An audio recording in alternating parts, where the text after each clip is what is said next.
all of you read quite a bit about Dan Karlin and his work at Column Health, a startup launched roughly a year ago, a little more than a year now. Dan, I'd like to start conversations like these by just having you put us right in your current reality today. What are you most consumed with? What are you spending most of your time worrying about? Well, I try not to worry too much if I can avoid it, but there's enough to worry about for sure. So for us, we are at 3 clinics.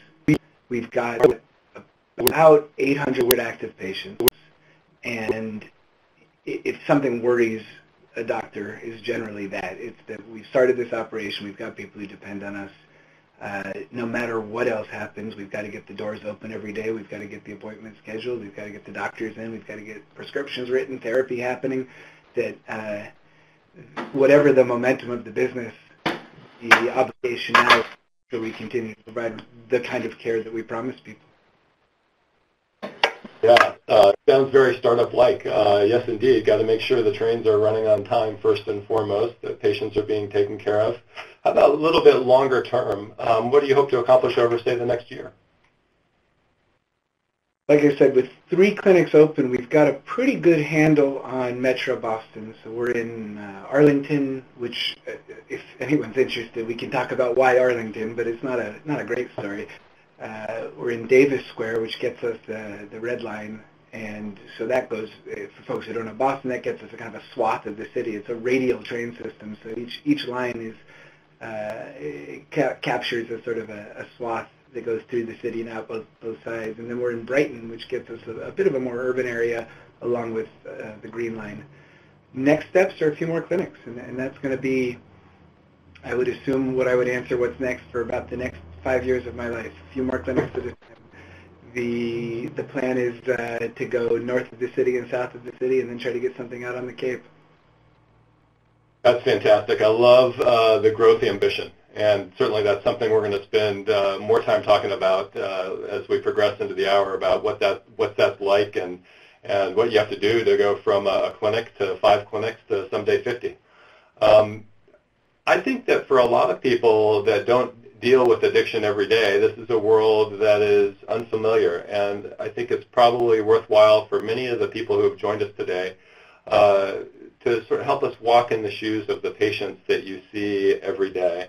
Can you do that a little bit? What's the day-to-day reality for a typical patient that you see in your clinics?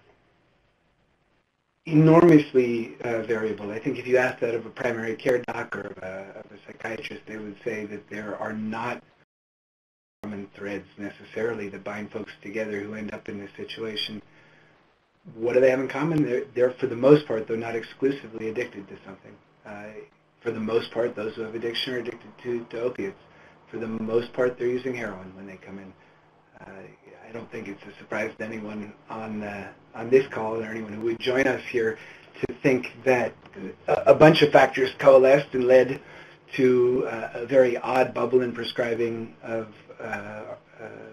oxycodone, really primarily. The sudden change of heart among physicians on prescribing oxycodone, which is still sort of lingering a little. There's a tail of that, but certainly oxycodone became much less available, much more expensive, and that coincided with Afghanistan, essentially, with us destroying the cartel that price-fixed heroin. So heroin suddenly was not under cartel control because we defeated the Taliban, and we'd essentially paved a path back to the U.S. for cheap heroin. So folks who previously in another world, another life, would have never imagined themselves using heroin, started using heroin, and that continues. So most folks who come in seeking addiction treatment have had an IV heroin habit, months to years. And this can affect people from all walks of life, it sounds like. I just finished putting together a data warehouse for the business here, and we're saying we have the only dual diagnosis outpatient data warehouse. I don't know if that's actually true, but we have a fantastic ability to mine our data all of a sudden. And so one of the first things I did was to just look at demographics in every way I could. And every slice that I could look at of our demographic data matched the geographic demographics. I mean, gender, race, socioeconomic status. We're pulling from zip codes about in proportion to the populations of the zip codes. I mean, it's amazing how much this is a disease of everybody. Mm.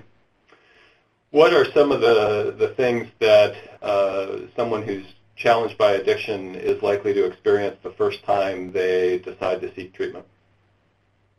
Yeah, and again, I don't think I'm going to tell anybody anything that surprises them here. It is real hard to find treatment. And the sense of what you need to do to get treatment for addiction is odd and often wrong. So there are a few paths into treatment. And for folks who are in a higher socioeconomic class, haven't fallen in socioeconomic class as a result of their illness, there's this sense that, oh, you go away somewhere and you pay a lot of money for a 30 or 60 or 90-day residential treatment. That's an option, not an option for everybody, but for a few.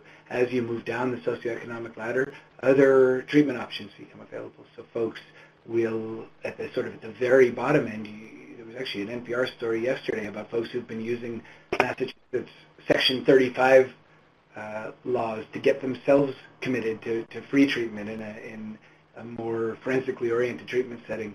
That's the lowest right there. But generally, at some point, folks end up looking for outpatient care.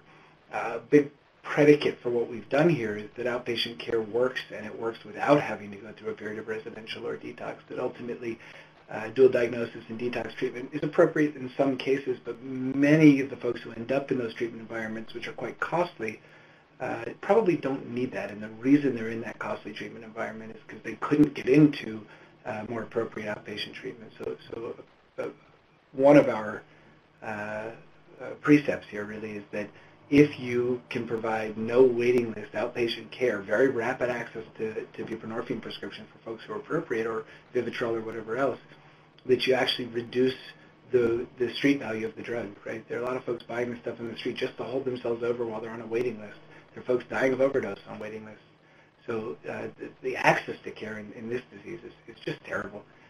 Folks who do manage to find outpatient care frequently will find it in a clinic that charges them a fee, that doesn't interact with their insurance in any way, and that essentially trades a script for some cash. The trouble there, of course, is if you're dealing with folks who are socioeconomically in trouble, you change the incentive a little bit, and there becomes an incentive to be able to make that amount of money to pay for the visit, so folks end up getting more meds than they need, selling meds to cover the price of the script. I mean, there's a big cash pay business out there, right? There are a lot of cash pay businesses out there doing this, and ultimately I think they're probably bad for people. There's also, you mentioned in an earlier conversation, this proliferation of single drug clinics. Talk about how those came about and how they've shaped our system for dealing with addiction, if you would. Yeah, so a lot of the structures, and by structures I really mean sort of our internal structures, our psychological structures in thinking about addiction treatment emerged from the methadone model. Methadone is a hell of a drug. I mean, it's long-acting, full opioid agonist, right? And it by virtue of sticking on the receptor as long as it does, enables this sort of craving control that you see with other opioids, right? And it's not abusable in the same way because it's so long-acting. The mechanism that was established for distribution of methadone essentially requires folks to go daily and get their little cup of methadone, take it in an observed setting, and then go about their day, whatever that consists of. In a world where we have non-methadone options, where we have buprenorphine, where we have naltrexone-based options, where we recognize that not everybody needs to be on a medication for treatment, where we recognize that most folks who end up in trouble with opioids either had a comorbid mental illness before they developed their issue, or certainly in the course of the opioid addiction have developed some degree of mental illness.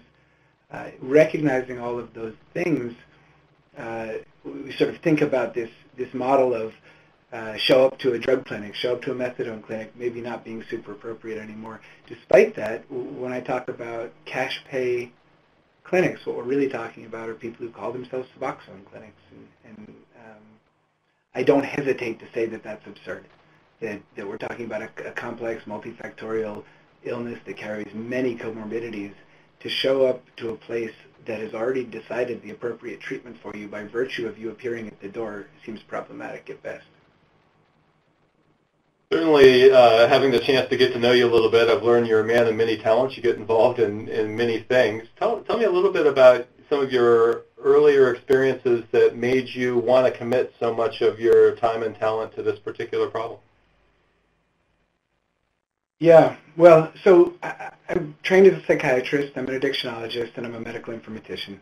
I had come out of Tufts Medical Center residency training for psychiatry and was working in a CMIO-like role, they call it physician IT liaison, and just happened to run into Colin Beatty, who ended up being my partner in this operation.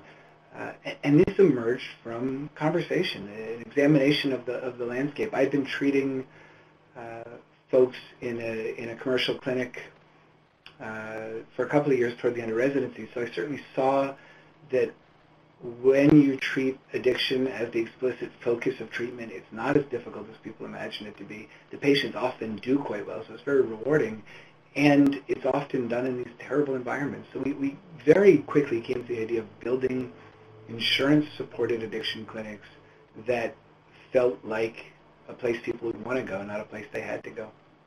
Mm. And from there, you very quickly decided to launch Column Health. Talk about some of the early challenges in building the business. Yeah, we came up with the idea and a name. Those were not super challenging. I don't know. You constantly revisit the choice of name. You say it so much that you sort of take it for granted until you tell someone else the name and you end up having to spell it. We'll leave that one alone. But the first real challenge was space. So here we are saying we want to build a nice dual diagnosis outpatient facility. We want to build a place people want to go. And that requires getting into a space that has a certain degree of physical plant quality. Landlords that had those spaces would not rent to us. We heard over and over again, that sounds like a great idea, this seems like something we really need in our community. The other tenants of my building would never tolerate that. Mm-hmm. And in essence, they would never tolerate those people being here, being in our stairwells, being in our elevators. It was disheartening. What we discovered in the course of doing this is that other operators in town had lied to landlords, misrepresented their intentions. So as soon as anyone got a hint that we might be doing something related to addiction, they wouldn't even consider us. That's why we ended up in Arlington. We ended up buying a building. It's a lot of assumptions that were untestable until we were well over our heads. But we bought a building and assumed that if we built the addiction and psychiatry clinic that we imagined that we could build and that we would build, that we could then use that as the example of why it was okay to rent to us in the future.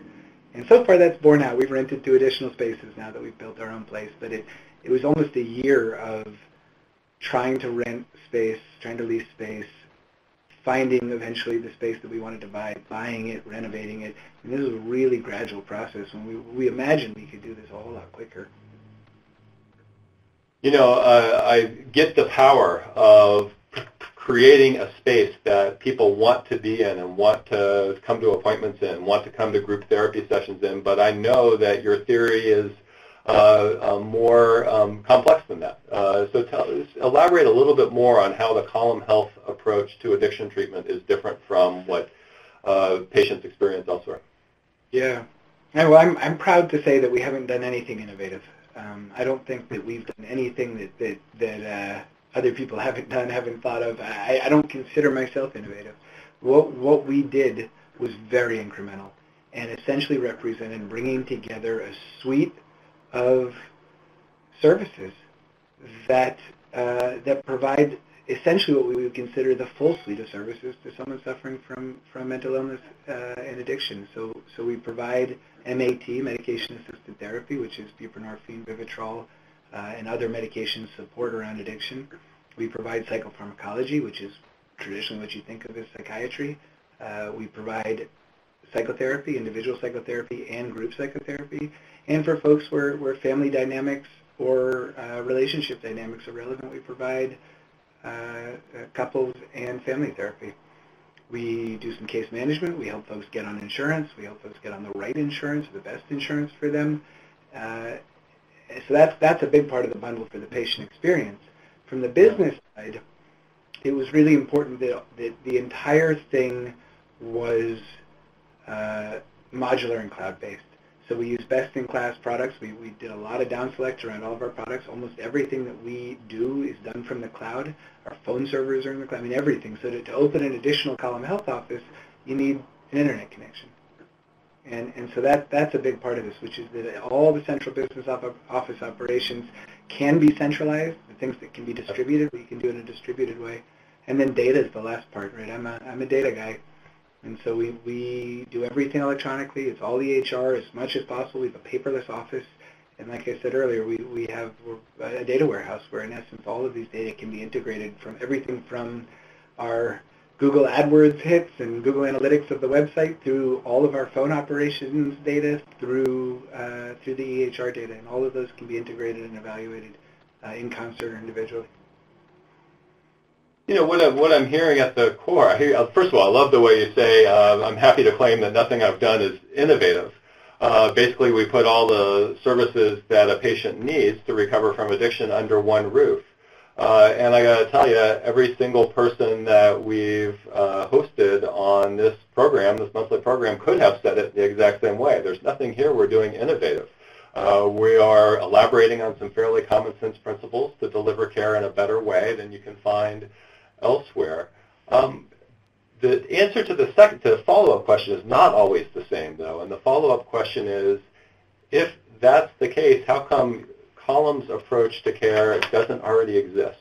There are different barriers in different places. The payment model is frequently one of them, but what do you experience? Why do you think that your care model hasn't already spread everywhere? I think there's some assumptions people have made in designing their care delivery systems for addiction. Even the well-intentioned folks, I think, have made some assumptions that are incorrect and have led them into doing things in a way that maybe they didn't even necessarily feel super comfortable doing. So one assumption is that doctors won't do this, and doctors don't want to do this, and it's hard, and that's led to this weird cycle where the folks who do it over-leverage their doctors a little bit, and the doctors ultimately don't enjoy doing it because they're being over-leveraged and sort of overutilized. So an assumption that we had to build the thing to test was, if we build nice spaces and have great decision support and have good access to supervisory interaction, that ultimately doctors will want to do this. My best recruiting story I don't remember, because I recruited the anesthesiologist who put me out to take a plate out of I used to be a full-time skier before I went to medical school, and I finally got a piece of titanium taken out of my knee, and I got an email from somebody who I didn't know the next day, and he said, hey, I was your anesthesiologist, we'd already given you midazolam at this point, you may not remember it, but I'd love to come see some patients for you. It's that easy when you build a thing like this, so that assumption was wrong. There are assumptions about payers that I think people have.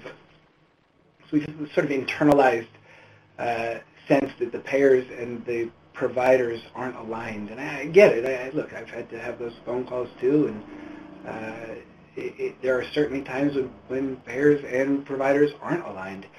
But the opportunity here was to say, look, we're dealing with an illness that has relapses. Like, everyone agrees that the illness has relapses. Fatal at-home overdose, fine. That costs society an awful lot, right? And it costs people an awful lot, and it costs a life. It doesn't cost insurers a whole lot. What does cost insurers a lot is an ICU admission. So someone who non-fatally overdoses and is hypoxic for a couple minutes and ends up with some hypoxic brain injury in an ICU for a month.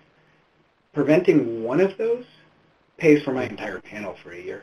So there's that side of it, and then there's keeping people out of these expensive inpatient admissions that I mentioned before. So if we can do the no waiting list, if we can get next day care, we keep people out of ERs or get them out of ERs faster and keep them out of inpatient settings. So when we went to insurers with that story, the story of, look, we'll provide good care, we'll have data, we'll be able to tell you how and why we're providing good care, we'll be able to improve our care based on sharing data with you for outcomes measures, what's that worth to you? And it turns out it's worth enough to them that it makes the business work. Yeah, I think that's a great observation. So often I think that payers and the fee-for-service payer model is the real barrier, but too often I think we assume it's going to be the barrier before we even give it a try. And I think some of the people who dialed in today would love to hear just a little bit more about how that conversation, that your first conversation with the payer that helped get your business off the ground, what was that like? What did you have to do to get that first agreement signed? Less than you might imagine. I mean, again, and I don't have a whole lot of secrets here, right? We're not patented. We're not under NDA. I don't really believe in CDAs in general. I don't think that anyone wins by any of us having secrets about what works. What happened? I knew someone at a carve-out. I knew another psychiatrist at a carve-out. I said, hey, we're doing this thing. What do you guys think? And he said, oh, I think we should talk. And we ended up having 3 or 4 meetings, and we started building out bundles. We had envisioned from the start that we could fund episodes of care, that we could fund the first month of care, we could fund the second month of care, that we could in some way structure our care model so that it would be sort of reliably describe a likely course through treatment, that most folks for the first 8 to 12 weeks would probably need weekly MAT, would probably need weekly therapy, or if not need, at least do better with, would probably benefit from weekly groups, would likely get a psychopharm evaluation and some degree of psychopharmacology treatment. So using that as the framework and as the structure and saying, well, this will be a structure, we won't be rigid, we'll adapt and create individual care plans, but if we use this as the structure, what's that worth? And ultimately, what everyone agrees is that the reduction in paperwork burden, the reduction in administrative burden by doing these bundles pays off immediately. And we found that too. So that those conversations went really smoothly. And we've had those conversations with other insurers. Now, that said, fee-for-service works too. We are right side up on fee-for-service as well. And part of that is good charge capture, good documentation, good billing. Put in a plug for Athena. We use Athena Health. They've been a great partner in all this. They've been really supportive in the creation of the external data warehouse. They have good, reliable billing services, and that's why we chose them, because we knew we needed a good back office support to make sure that this would work. Yeah, your approach is to put all the necessary services in one place, and as long as those are reimbursed at realistic values, you do just fine under fee-for-service. Are there services that you deliver that cannot be reimbursed under current fee schedules? And I ask that because I'm comparing your story to those of many others who have developed care models that sadly involve a fair amount of work that simply isn't reimbursed under current rules. No, I would say we don't do a whole lot that isn't reimbursed, and part of that is by design. Like, there's ways to solve this. So anyone who works in psychiatry and addictions knows you get a lot of disability paperwork, right? Folks come in and say, fill out my disability paperwork. Fine, yes, absolutely, in a visit. Right? We've got therapists doing visits. The paperwork gets done in a visit. That's an appropriate use of a therapy visit. My clinical staff do their clinical work in clinical visits, which are reimbursable. And that's a key thing, is pushing the work into visits.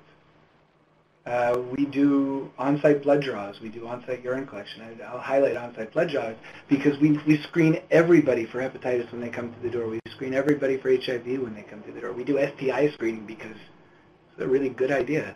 Now, do we get money for that? No, but Quest, who's our partner in that, Quest Labs, staffs a lab. They staff a phlebotomist here on each of our sites who does all that work. So while we're not directly reimbursed for those draws, we do get reimbursed for the NP or doctor reading them, right? That pops up our CPT complexity because we're evaluating lab results. And Quest gives us an employee, so we don't have to deal with that. I want to honor a question that popped up in the chat window from Andy, which I think reflects the interest in opening good dialogues with payers. He asked simply, how long did it take to get that first meeting with the payer? Oh, we're good. I don't know, a week. We never had a hard time getting meetings with any. My worst payer, who shall remain nameless because they're trying, they claim. But there was a shakeup. One of the Medicaid plans got taken over by a different commercial entity here in town, and we would get And I'll give you the worst example first, then we'll talk about a good one. Every time we saw one of their patients, we'd send a bill because we were trying to do the right thing and see all comers, and they'd send the patient back a list of alternatives, in-network docs they should see for this service. And so for the first, 8 weeks of this, we had our staff call every single office that they suggested. And then we finally said, we got to meet with you guys because you're killing people. And they took the meeting right away. We got in front of high-level people, and they started the meeting by saying, what makes you think you're so special? Why do you think you're any better than the providers on these lists? I said, well, we've called every single one. Not one of them is taking Suboxone patients. Half of them are dead or out of business. And how are we better? We provide the service. And they were taken aback by that. They didn't change anything for about 8 months, but we find on the other side of the spectrum, you've got some of these behavioral health carve-outs that we've been working with.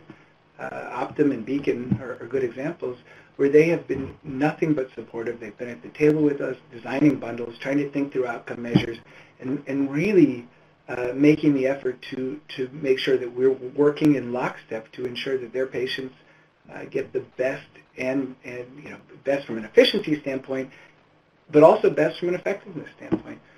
And again, I'll step back to this idea that people should go to detox or go to dual diagnosis and then be discharged. People are leaving dual diagnosis inpatient units. People are leaving detoxes with no outpatient care still. Those people are exceedingly high risk for fatal overdose, right? So they've been right next to us saying, look, if we can get people into outpatient care quickly, it actually might be safer than this model with a higher level of care. I tend to think it is. Dan, let's turn our attention to the day-to-day operations within the clinic a little bit. I know you try to deliver the full range of necessary services, but perhaps help us see what that is a little bit more by describing, a particularly complex patient and what their experience would be at college that they might have on their road to recovery over a period of several months. Yeah, I'll tell you about one who I thought was probably the highest risk for fatal overdose I'd heard of. So it was 7 o'clock on a Friday. I was at the office, which is not unusual, but I usually don't answer the phones because when you answer the phones yourself, nothing good comes of it. But the phone was ringing, so I stupidly answered it. And it was jail diversion from one of the hospitals here in town, and they have a relationship with essentially with the correctional facility.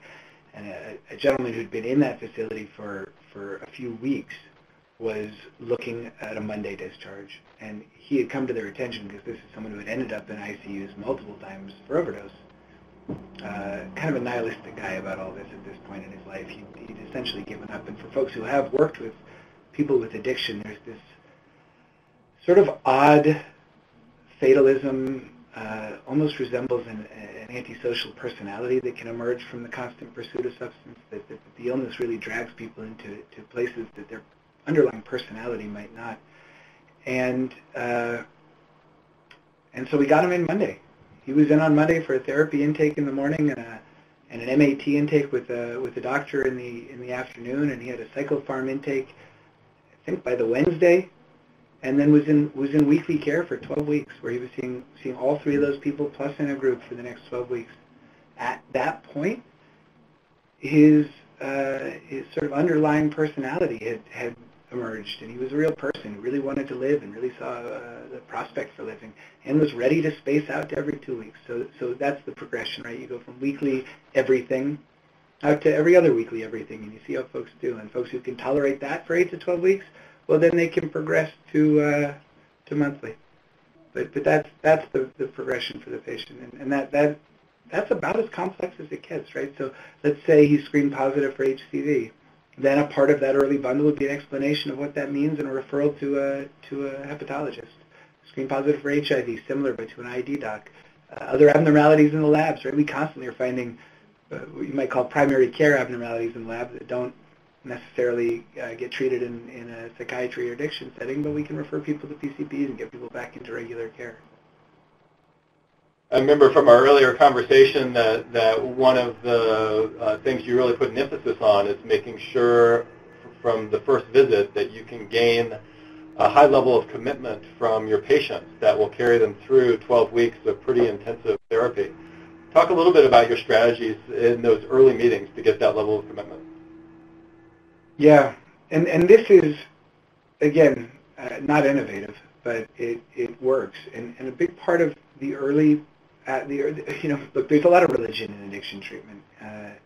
Anyone who's been to an ASAM meeting knows that there are people with their deeply held beliefs about how to treat addiction, large scale, like how to treat all addiction or everybody's addiction. And I'm just not, I don't come from that school of thought. I think that a big part of what we do is treatment matching. We take someone in the first day and we say, why are you here? And we say it in a few more words than that, of course, but we say, why are you here? And what do you hope to accomplish? And then everything we do from that point on is oriented around that person's goals. So if someone comes in and says, look, I'm shooting up 2 bags a day. I don't want to use heroin. Okay, we're going to help you do that. It's going to be a lot of work on everybody's part, but if you do the work, we're probably going to be able to help you do that. If your goals change, if you decide that that's no longer your goal, that's okay. We might try to convince you otherwise, but you certainly can change your mind. Just tell us that, right? There's some never-evers. You can't sell the drugs we give you. If we find out you're selling or trading the drugs we give you, that is going to be really harmful to our ability to keep giving these to you. Don't lie to us, right? If your urine shows that you've been using heroin and you don't know how that heroin got in your urine, what do we do about it? How do we move forward from there? That line works wonders. You say, okay, that's fine. You don't know how the benzos got in your urine.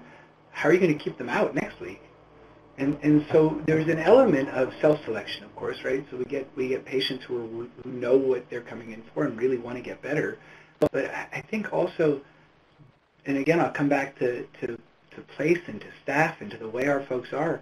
I think when you're doing these things and feeling more and more connected to the place where you're doing them and to the people you're doing them with, it's easier. That commitment feels like less. I don't know how well that covers it, right? There are things that I can't see anymore. I think I'm too close to it in some ways, but you tell me.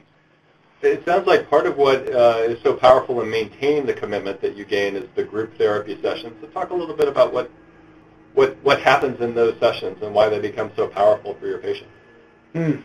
Yeah, the sense of community, right? So this is something that emerges from types of addiction treatment, but the sense of belonging, the sense of a shared journey.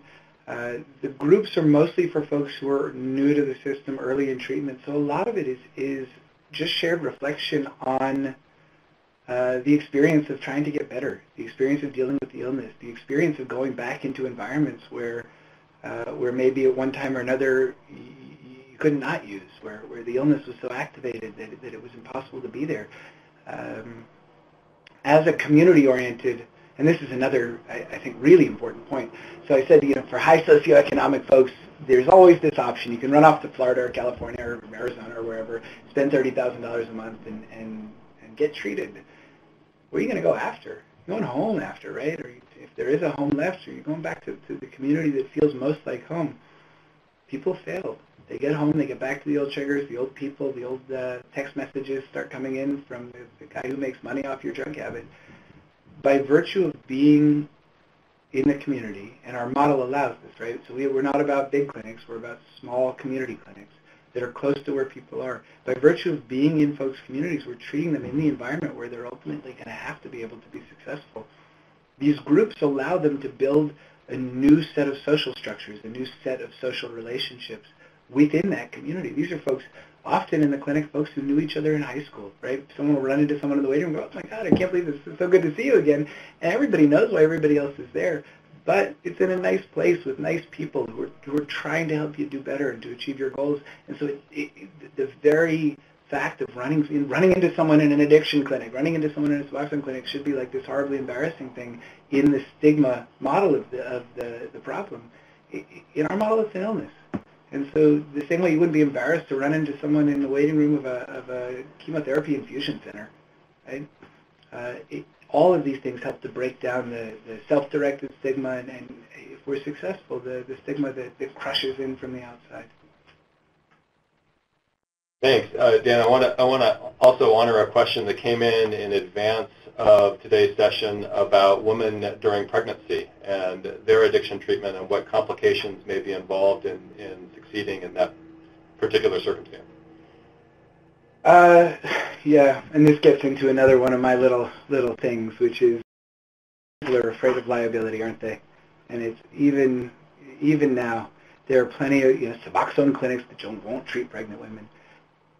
Who's going to then? And yeah, there are a few specialized locations, but it's hard to get into them.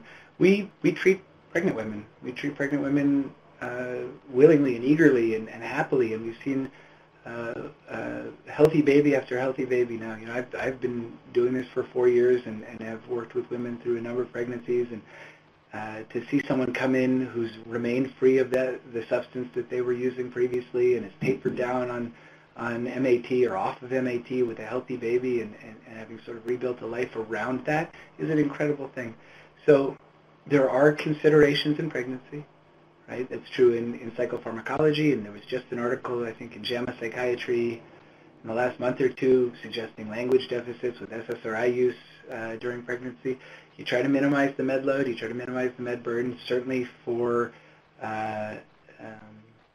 opioid medications. You really want that burden down prior to delivery so you don't have to deal with neonatal abstinence syndrome afterward. But it's always a balance. And with our modular model, right, where we can provide all these different types of service, for women midway through the pregnancy dealing with maybe a more rapid down titration of things than you might otherwise feel comfortable doing because they really want to be off or they found out they were pregnant late, fine, weekly psychopharm visits, weekly MAT visits, weekly therapy to manage all the emotions around those med changes.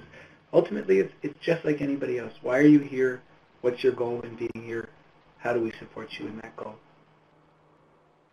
Another question that came in early was a former guest on the program, David Berg out in Arizona, who runs an impressive group of primary care clinics, is incredibly focused on reducing efficiencies in healthcare and wanted to know, what do you think is the most important efficiency that you've gained since starting Column Health, and what is the biggest piece of red tape or friction that you'd like to knock down in the future? Yeah, the biggest I don't know, but when it comes to operations, the cloud-based distributed CBO is just, it works wonders, right? It really does mean that you can provide care at care sites and manage operations, back office operations, phone calls, emails, everything else from wherever. So in starting a standalone clinic, you have all the burden that we have of back office operations, but none of the advantages of being able to scale it. By virtue of having centralized and put everything in the cloud, you really can open a new clinical care organization wherever you want. People want me to tell them about all the red tape and obstacles, but that's just not been our experience. Bureau of Substance Abuse Services here in town, I love them. These folks are fantastic to work with. They've facilitated our efforts to get clinic licensure. When we open satellites, they come out and check out our satellites and get us licensed there too. DPH, wonder, like our relationships with these people have been the folks who are supposed to make this hard. That's not their job. They don't want to make it hard. They want to make it easy. But if you bring them a crappy product or attempting to skirt rules or regulations, then it's hard for them and it ends up being hard for you. We came in saying we're going to do this as well as we possibly can, and there's nothing in the rules that we have to follow that make that less likely. So red tape, wish payers paid a little faster? I don't know. Our I's and O's could match a little better if the payment came faster, but we're getting paid 15 days faster than the national average, so I can't complain. Let's talk about another real positive aspect of your business, which is your partnership with Colin Beatty. You mentioned early on. Me as an MBA and business school professor and somebody who's focused on innovation and healthcare delivery, I've always been very intrigued by what it would take to create more partnerships between MDs and MBAs to lead innovation. You're somebody who's actually doing it.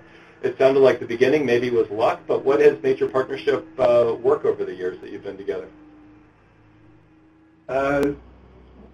So recognizing that the healthcare-oriented MBAs and doctors have about a 30% overlapping vocabulary, And medical school, especially the beginning of medical school, is essentially language school, right? It's learning the names of things. And that continues until residency, more or less. Maybe third, fourth year, you start to learn to actually do stuff. A lot of it's just learning language. And I'd say MBA is not dissimilar. There's a little more math in there. But so recognizing that there's about a 30% range where we're speaking the same language, and then a 70% edge on both of our vocabularies where we're teaching each other. And each of us tells the other as much as the other needs to know to understand why we're doing a certain thing. So do I understand all our financial models? Absolutely not. And there's not time in the day for me too. Colin and I try to cry together about once a month. I think that helps.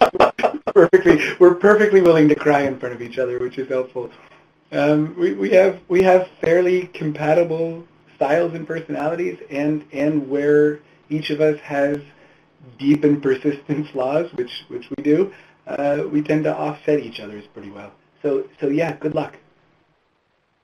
Yeah, that's great. I was laughing at your starting point about language, because it's exactly what we experienced here at Dartmouth when we brought two faculties together, a medical faculty and business faculty, to offer a new master's degree program. For quite some time we sat down and learned each other's language, and that's just what it took to get started. A margin to us is a number at the bottom of the income statement. A surgeon, it's what's around the tumor, I suppose, after it's removed. And so, yeah, just trying to understand language is a big part of it.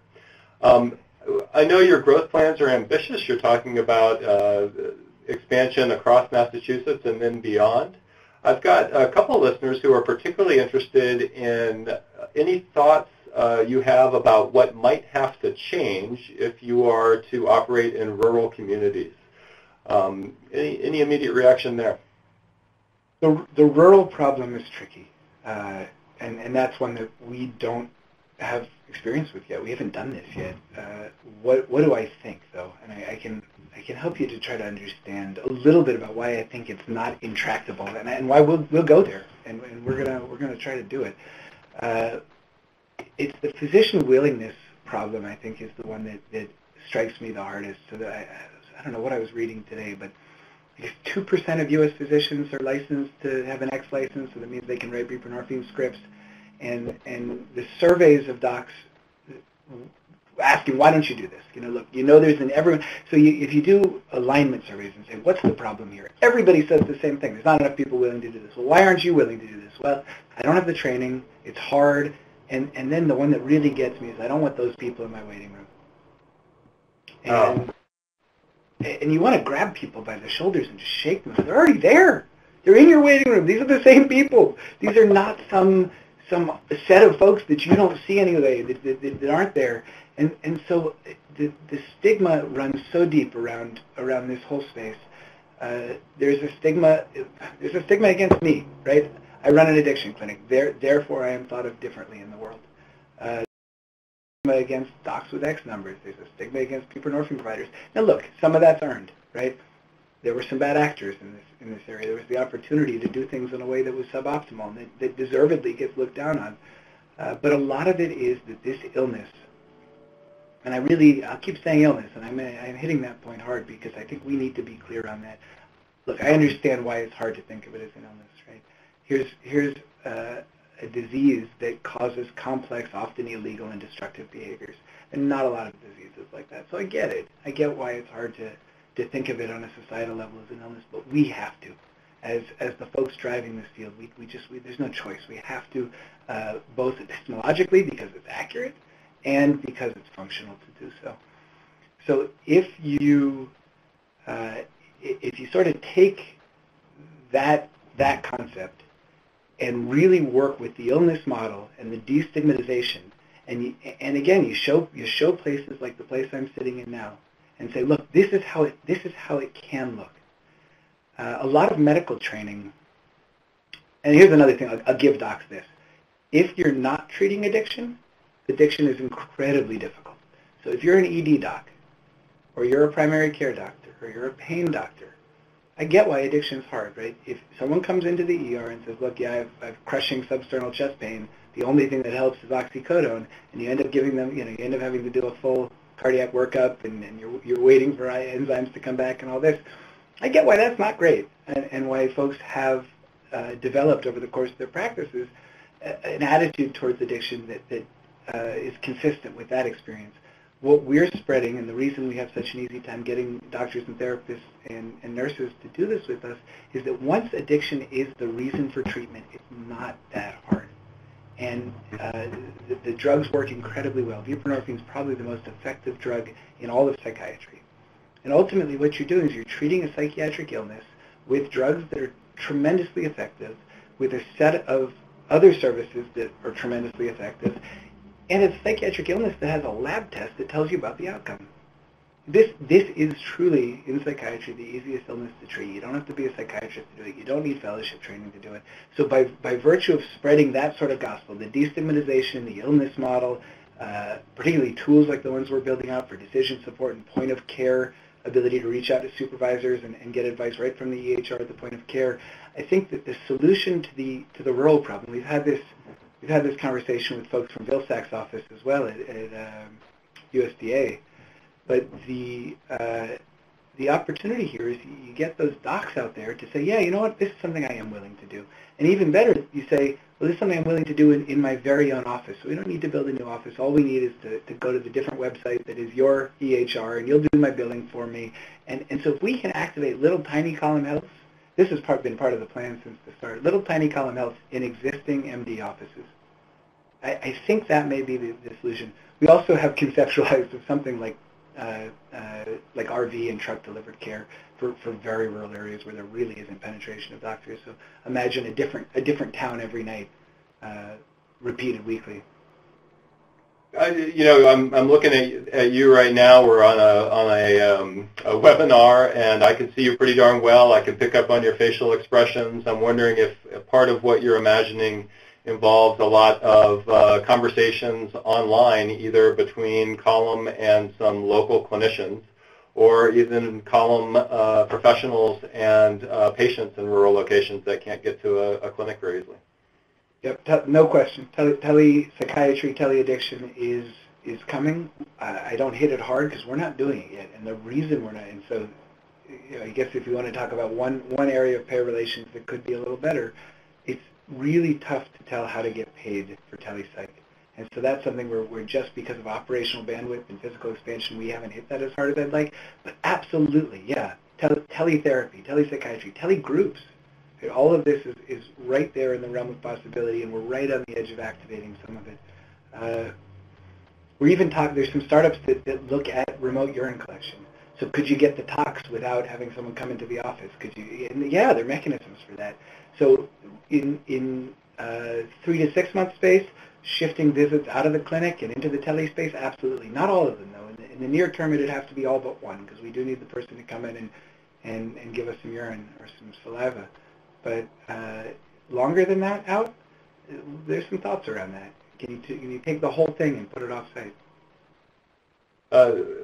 Dan, I see, unfortunately, that we're running up towards the end of the hour. It always passes by so much more quickly than I imagine it will.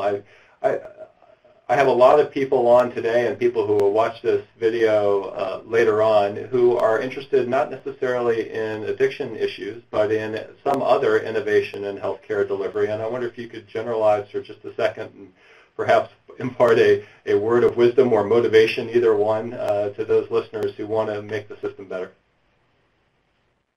Yeah.